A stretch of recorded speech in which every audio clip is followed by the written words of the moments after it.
Yo, what's happening, everybody? GameStop Extreme here. This is just a little video about the PlayStation or PS1 in this case, and the Nintendo 64. Now I'm gonna talk about these two a little bit to compare the two. Now, the PlayStation was one of the most revolutionary consoles of all time. Although it wasn't the very first console to do this, it used CD-ROMs. You see, I got Final Fantasy VIII in here right now, the first disc. And what's interesting about these discs is that they are actually black on the one side, like a shiny black. And it's just a way to look cool. A lot of people at one point believed it was like an anti-piracy thing, but no, it's just for looks. And the N64 over here used cartridges. Now, and Nintendo was pretty familiar with cartridges at the time. Everybody was, but the major downside with cartridges is that there was less storage on them, and as a result of that, it caused a lot of games to not be very big as they wanted them to. And some companies, most notably Square Enix, as you can see by the Final Fantasy game in here, they jumped ship from Nintendo and over to the PlayStation, to a lesser extent Sega, who had the Saturn. But I don't have a Saturn yet, which is kind of unfortunate. I really want one of those. But anyway, and you see this particular N64, it actually has tabs cut out, which means it can play Japanese games. So anyway, and I did dust these things off a little bit. I mean, the dust is not really noticeable on a PS1, but it's very noticeable on an N64, obviously because of the color difference. But anyway, and now we're going to go into the controllers. But yeah, actually, I'm not going to go into the controllers. I have one more thing to say about the CDs and all that. The thing with CDs is that they were very good for massive storage, or at the time it was massive storage. Like, these things can hold like 600 megabytes, somewhere around there. And the cartridges, the base model of the cartridges for the N64 were only 4 megabytes. At least the early ones were. They had some that went all the way to 64 megabytes.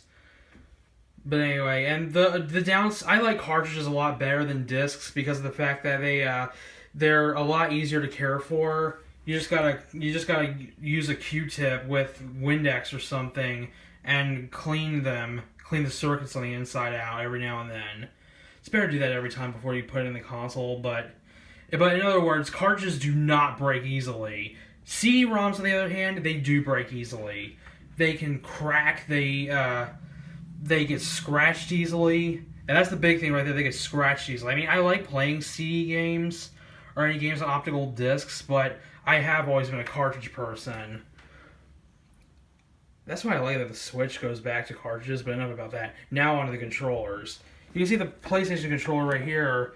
It's this is not the original controller. This one's actually specifically designed for the PS1 model. And you can see it has two analog sticks. It has a bit of a funky looking D-pad.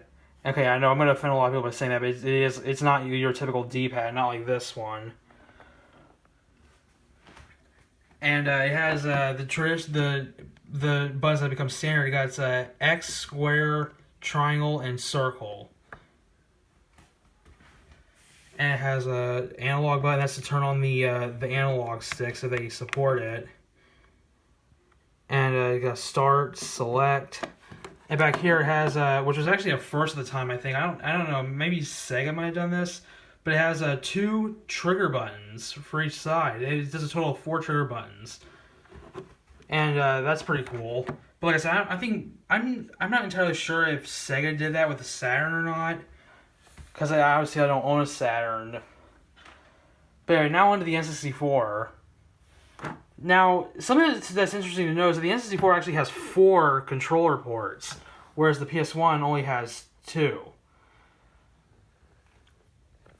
And you can see this is a like a Trident-like controller, and it has a 1 analog stick. Now, this analog stick, unfortunately, on this particular controller is like going out. It has dead zones, and I'm thinking about getting a replacement soon. But either way, and it's a lot more colorful too. Like the colors are more saturated on this one. Like you got the start button, which is red.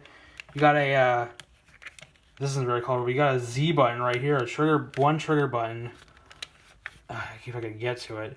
One trigger button. And this circuit thing right here, this cartridge slot sorts, is for the memory cards and all that, and the because even though this console uses cartridges, and cartridges traditionally save to a save battery, there were a few that required these little packs that you would put into the controller, and there's also the Rumble pack, and I used to love the Rumble pack. It was amazing.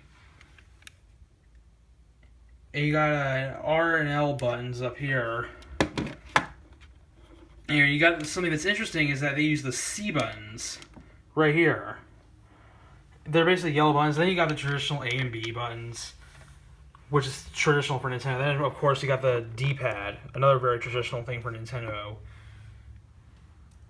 Anyway, and you might notice something on the PlayStation, or the PS1, I don't know why it keeps calling it PlayStation, this is a PS1 model, is that it uses memory cards. That's, of course, because CD-ROMs were not able to hold their own data on them. You had to rely on memory cards back in the day. And of course you got a power button right here. You got the eject button. But discs were a little more complicated. The hardware was a little more expensive. And that's one of the reasons Nintendo wanted to go with cartridges again. Is that because CDs were they were way more expensive. The hardware to run them was more expensive. They had moving parts. Whereas the cartridges, you just slid them right in the slot right here, and there you go. Anyway, you got a power switch right here. You got a reset button. Reset button on this one doesn't work for some reason. But anyway, now for video output. The video output is really different with these two consoles. The PS1 right here, it supports composite video. I think some early ones support RF video. I'm not entirely sure about that. S video, and even RGB SCART. Yeah, I'm not kidding. This thing actually supported RGB SCART from the get-go. Now, if you don't know what that is, that's a very high-quality signal. I mean, I've shown that on video before, that it's a high-quality signal, but the videos are, like, private or something. I'm going to have to publicize them a little bit. But yeah, RGB SCART right out of the box. And the picture is so good on this thing when you use RGB SCART. It's like pixel perfect. And the N64 over here, it utilizes RF with a special adapter, composite video, and S video natively. In order to get RGB SCART, you need to have a modification put into it. But if you, and believe it or not, there is actually an HDMI mod called the Ultra HDMI, and I have another N64 that's sent away to badass consoles to be dealt with when it comes to that, and I can't wait till that comes in. That's going to be the most amazing thing ever. And yeah, so I can't wait for that. And one more thing I want to say about. And, like, if you put RGB SCART in this thing, it looks amazing. It looks really good if you put RGB SCART. Not quite as good as the PlayStation, though, because of the fact that the N64 has this thing called anti-aliasing built into the hardware, and it makes the images look very blurry. But I can see what they mean there, and I do actually like the anti-aliasing because it makes the images look a little more smooth. I mean, you know, for the time anyway, because everything was pixelated back then. But RGB SCART like heavily improves a little bit of that. And the Ultra HDMI actually has a little feature in it that lets you. It has a feature that lets you disable a little bit of the anti-aliasing. And if you combine it with the Game Shark, it takes it away completely. It leaves a lot of dithering. Dithering is already visible on RGB SCART. But anyway, that does it for these two consoles.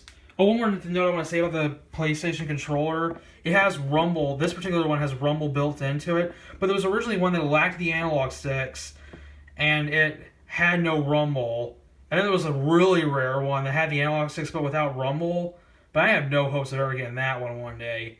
Personally, I do actually like the N64 a little better than the PlayStation, but they're both amazing consoles that I think everyone should experience. But with that, I will leave you guys on that note, and I will see y'all next time. Bye bye.